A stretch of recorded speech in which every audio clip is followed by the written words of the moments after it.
Good morning, it's James. It is so good to see you today. Thank you for your time. Thank you for your energy. I'm deeply grateful to have the honor and the blessing of laying eyes on you, and I do hope and pray that this message finds you and all the people that you love peaceful, thriving, and very, very well. I really want to do this morning's message justice. I want to do it with respect. I want to do it with hope.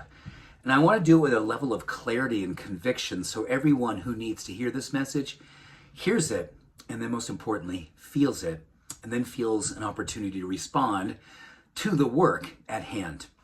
Today's message is all about trauma.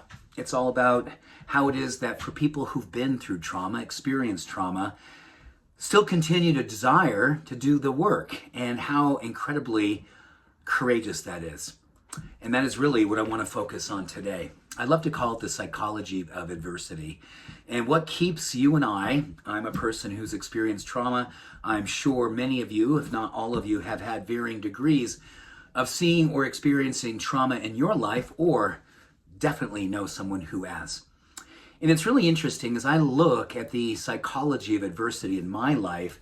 It's really, really interesting because at one time in my life, I think when I was doing my initial work around healing, I dedicated a lot of the work I did to pursuing pleasure. And it was like a hedonic treadmill. I wanted to work harder. I wanted to do athletic events that were harder and harder and harder.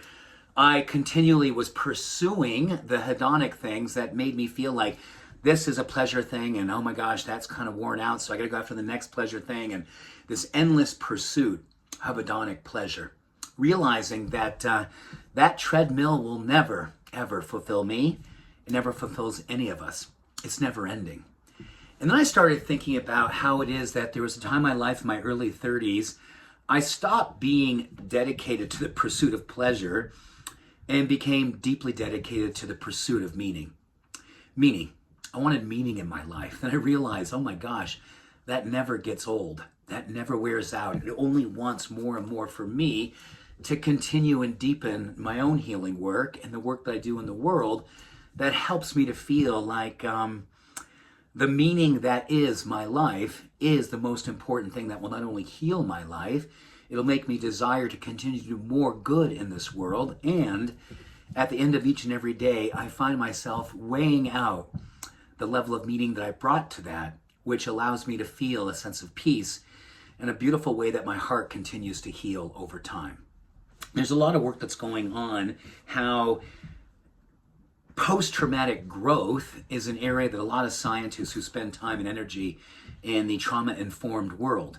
And post-traumatic growth has three really interesting themes that I think are really, really powerful. Number one, people who have experienced trauma in their life and then want to see their continual spiritual path unfolding, healing opportunities continuing in their life, the first thing they realize is that life is uncertain. And this tolerance for uncertainty becomes a superpower. We do what we have to do to continually build resilience in our life and become more okay, more peaceful for the unpredictable, because we feel like we have habits and rituals in our life that fortify us so we don't have the same fragility we may once had in our life.